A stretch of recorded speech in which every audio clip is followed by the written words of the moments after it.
함께 사도신경으로 신앙 고백하도록 하겠습니다. 전능하사 천지를 만드신 하나님 아버지를 내가 믿사오며 그 외아들 우리 주 예수 그리스도를 믿사오니 이는 성령으로 잉태하사 동정녀 마리아에게 나시고 본디오 빌라도에게 고난을 받으사 십자가에 못 박혀 죽으시고 장사한 지 사흘 만에 죽은 자 가운데서 다시 살아나시며 하늘에 오르사 전능하신 하나님 우편에 앉아 계시다가 저리로서 산자와 죽은 자를 심판하러 오시리라. 성령을 믿사오며 거룩한 공회와 성도가 서로 교통하는 것과 죄를 사하여 주시는 것과 몸이 다시 사는 것과 영원히 사는 것을 믿사옵나이다. 아멘. 찬송가 50장 찬송하겠습니다.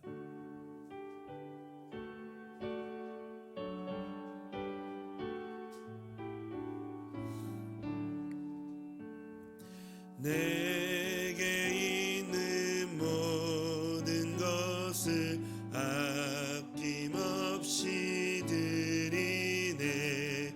사랑하고 의지하며 주만 따라 살리라. 주께 드리네. 주께 드리네. 사랑하는 구주 앞에 모두 드리네. 내게 있는 모든 것을 겸손하게 드리네. 세상 욕심 멀리하니 나를 받아주소서. 주께 드리네. 주께 드리네. 사랑하는 구주 앞에 모두 드리네. 내게 있는 모든 것을 주를 위해 드리네. 주의 성령 충만하게 내게 내려주소서. 주께 드리네. 주께 드리네. 사랑하는 구주 앞에 모두 드리네. 아멘. 하나님 말씀 함께 보겠습니다. 오늘 하나님 말씀은 민수기 15장 1절에서 5절까지의 말씀입니다. 민수기서 15장 1절에서 5절까지의 말씀, 우리 한 절씩 교독하고 마지막 절은 함께 읽도록 하겠습니다. 여호와께서 모세에게 말씀하여 이르시되 이스라엘 자손에게 말하여 그들에게 이르라. 너희는 내가 주어 살게 할 땅에 들어가서 여호와께 화제나 번제나 소원을 갚는 제사나 낙헌제나 정한 절기제에 소나 양을 여호와께 향기롭게 드릴 때에 그러한 헌물을 드리는 자는 고운 가루 10분의 1에 기름 4분의 1 흰을 섞어 여호와께 소제로 드릴 것이며, 함께 읽겠습니다. 번제나 다른 제사로 드리는 제물이 어린 양이면 전제로 포도주 4분의 1 흰을 준비할 것이요. 아멘. 하나님은 이스라엘 백성들이 말한 대로 행하셨습니다. 이스라엘 백성들은 이 광야로 돌아가 그곳에서 출애굽 1세대가 다 죽기까지 40년간 방황하게 됩니다. 이스라엘 백성들은 이 뒤늦게 후회하고 가나안 땅으로 달려가 보지만 아말렉 족속과 가나안 족속에게 처참한 패배를 당하게 됩니다. 이것이 이 민수기 14장의 내용입니다. 오늘 함께 읽은 이 민수기 15장에서 이 하나님은 이스라엘 백성들이 가나안 땅에 들어갈 때에 취해야 할 행동에 대해서 말씀하십니다. 즉 하나님께서 이스라엘 백성들에게 이미 주셨던 이 율법 중에 제사법과 또 절기법 그리고 십리법 등 이 신앙생활과 일상생활에 관련된 율법을 말씀하신 것입니다. 하나님은 이 율법 준수 명령을 통해 이 이스라엘 백성들에게 어떤 메시지를 전달하려고 하셨을까요? 반대로 하나님께 불순종하고 반역하여 이 광야에서 방황하고 있는 이스라엘 백성들에게 이 율법은 어떤 의미로 받아들여졌을까요? 이 본문을 통해 그 의미를 같이 살펴보려고 하는데요. 오늘 이 15장의 전제 조건은 뭐냐면 지금 이스라엘 백성들이 광야 생활을 하면서 방랑하는 생활을 하면서 생활하는 과정 중에 하나님께서 이 모세를 통해서 이 율법 준수에 대해서 말씀하고 있다는 것입니다. 오늘 함께 같이 나눠볼 이 말씀 중에 먼저는 이 광야에서 징계를 받고 있는 이스라엘 백성들을 향한 하나님의 메시지 첫 번째는요. 나는 너희를 잊지 않았다라는 내용입니다. 나는 너를 잊지 않았다. 이 민수기 15장은 이스라엘 백성들에게 이미 주셨던 각종 기본 율법을 요약해서 제시한 것입니다. 이것은 이 율법 조항들만이 특별히 더 중요해서라기보다는 하나님은 이스라엘 백성의 실패와 이 반역에도 불구하고 여전히 그들에게 약속하신 가나안 땅을 주신다라는 이 확신을 주기 위해서였습니다. 즉 나는 너희를 잊지 않았다라는 메시지가 담겨 있던 것이죠. 2절 말씀이 이 위의 메시지를 분명하게 해줍니다.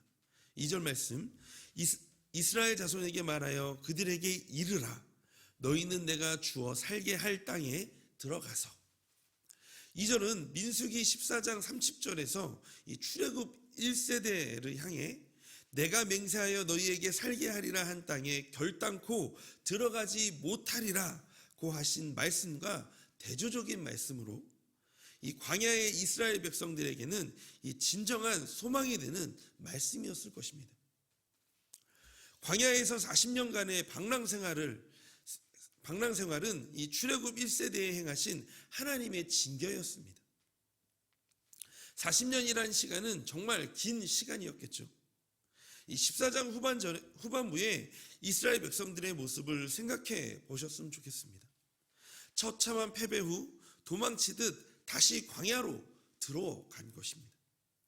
하나님께 불순종하여 징계를 받고 있다는 이 죄책감과 전쟁의 패배로 인한 정신적, 육체적 패배감은 이 광야의 생활에서 어떠한 동기부여도 되지 않았고 하나님께 잊혀졌다.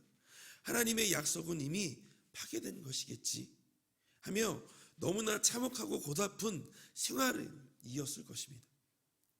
특별히 자신의 자녀들의 미래에 대한 걱정과 염려가 가장 컸을 것입니다.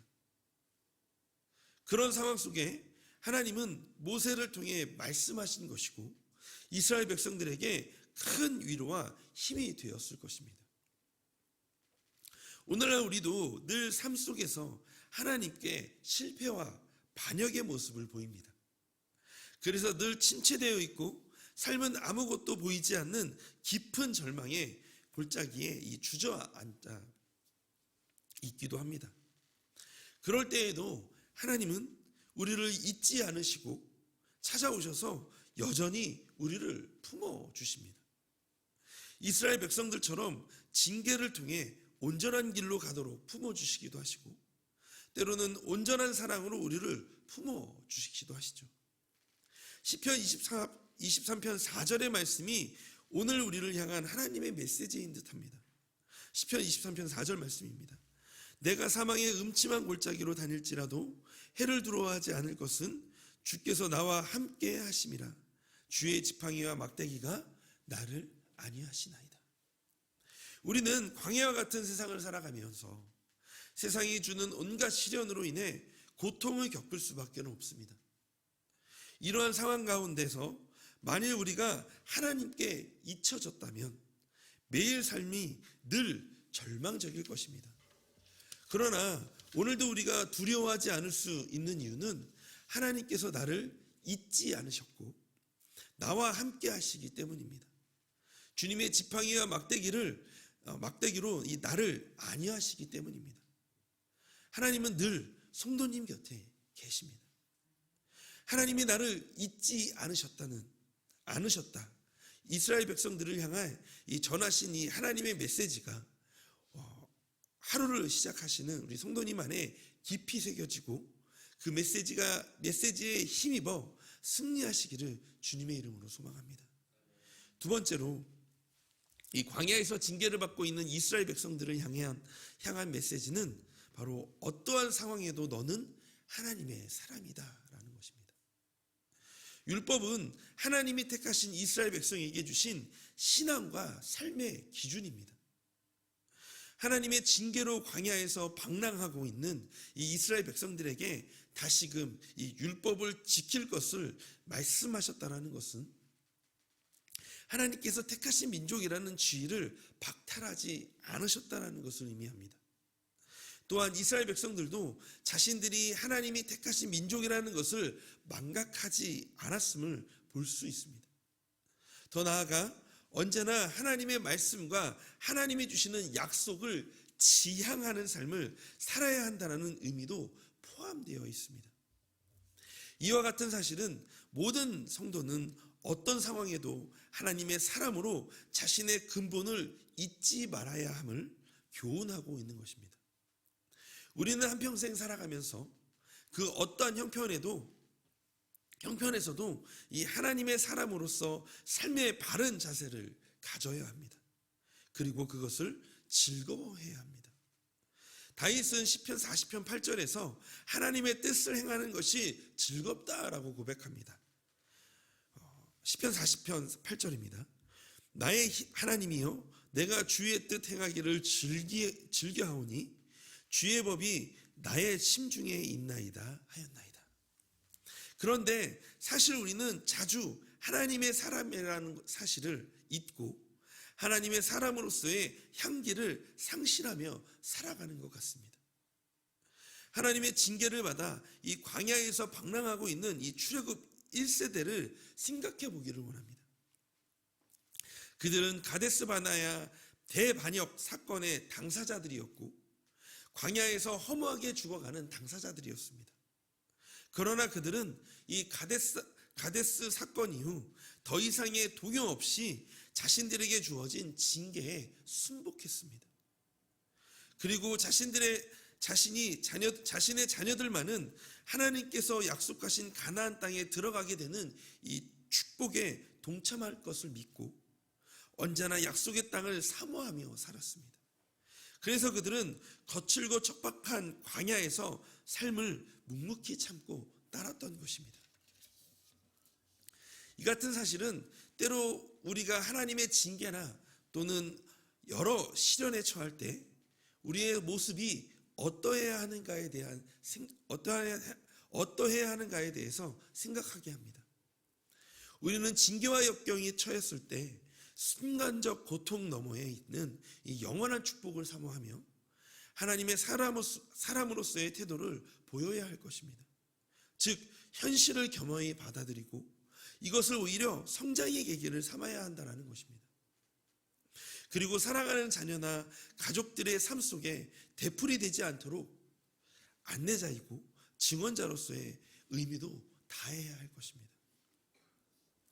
이것이 비록 어려움에 처하여 당장 마음이 무너져 내리는 듯한 이 절망과 고통에 짓눌리더라도 하나님의 사람인 우리가 감당해야 할 의무인 것입니다. 디모데전서 6장 11절 12절의 말씀을 우리 함께 같이 읽어보도록 하겠습니다. 오직 너 하나님의 사람아 이것들을 피하고 의와 경건과 믿음과 사랑과 인내와 온유를 따르며 믿음의 선한 싸움을 싸우라. 영생을 취하라. 이를 위하여 내가 부르심을 받았고 많은 증인 앞에서 선한 증언을 하였도다. 아멘. 어떠한 상황에도 우리의 신앙과 삶의 기준이 되는 하나님의 말씀을 붙들고 하나님의 사람임을 잊지 않고 믿음의 선한 싸움을 싸우는 하루가 되시기를 소망합니다. 하나님은 어떠한 상황에서도 성도님을 잊지 않으십니다. 그리고 하나님의 사람이라 라고 말씀하십니다. 오늘 하루를 시작하는 우리 성도님들에게 오늘 하나님께서 주신 이 메시지가 선명하게 마음에 새겨지기를 기도합니다. 그리고 나의 삶으로 그리스도의 향기를 흘려보내는 하루가 되시기를 주님의 이름으로 소망합니다. 그래서 이 시간 함께 같이 기도하기를 원합니다. 첫 번째는 어떤 상황에서도 너를 잊지 않았다고 말씀하시는 하나님을 의지하여 견고하게 몸과 마음을 지키는 하루가 되게 하여 달라고 기도하시기를 원합니다. 두 번째는 하나님의 사람임을 잊지 않고 하나님의 사람다운 삶을 살게 하여 달라고 이 시간 기도하기를 원합니다. 세 번째로 우리 교회를 위해서 함께 같이 기도하실 때 오늘은 12여 다락방을 위해서 함께 마음 모아 기도해 주시기를 원합니다. 우리 다락방 안에서 하나님의 일하심을 함께 보는 복을 허락하여 주시옵소서라고 이 세 가지를 놓고 우리 함께 같이 기도하도록 하겠습니다. 하나님, 이 시간 기도합니다. 하나님, 오늘 주님께서 주신 그 말씀을 기억하며 나아갑니다. 하나님, 어떤 상황 속에서도 너를 잊지 않았다, 어떤 환경 속에서도 너를 잊지 않았다 라고 말씀하시는 그 하나님을 의지하며 하나님 오늘도 그렇게 살아가기를 원합니다. 하나님, 견고한 몸과 하나님 마음을 지키는 하루가 되게 하여 주시옵소서. 그리고 또한 하나님의 사람임을 우리가 잊지 않고 하나님의 사람다운 삶을 살게 하여 주시기를 소망합니다. 하나님, 날마다 우리는 또한 세상에 있는 그 여러 가지의 상황과 환경 때문에 우리 안에 있는 닥쳐온 그 여러 가지 환경 때문에 또 하나님의 사람을 잊어버릴 때도 있고 또한 실패와 불순종으로 말미암아 때로는 하나님이 나를 사랑하지 않으시겠지, 때로는 하나님이 나를 잊으셨겠지라고 하나님 그렇게 또한 자신을 책망할 때가 많음을 고백합니다. 그렇지만 오늘 말씀을 통해 다시 한번 더 우리의 마음에 새깁니다. 하나님 우리를 결코 잊지 않으십니다. 하나님은 결코 우리를 버리시지 않으시고 하나님의 사랑으로 품으셔서 때로는 징계로 때로는 사랑으로 우리를 품으시고 또 때로는 하나님의 사랑으로 날마다 세워가 주심을 우리가 다시 한 번 더 잊지 않은 이 시간 되게 하여 주시옵소서. 그래서 오늘 나에게 주어주신 하나님의 사람으로서의 그 사명을 잘 감당하며 하나님 앞에 온전히 걸어가는 그런 아버지의 하나님의 자녀 되게 하여 주시옵소서. 오늘도 아버지 하나님 그 걸음을 한 걸음 한 걸음 걸어가기를 원합니다. 하나님께서 우리에게 셈을 더하여 주시옵시고 하나님의 놀라운 은혜로 하나님 우리에게 함께 하여 주시옵소서. 하나님이 우리 가운데 거하실 수 있도록 믿습니다.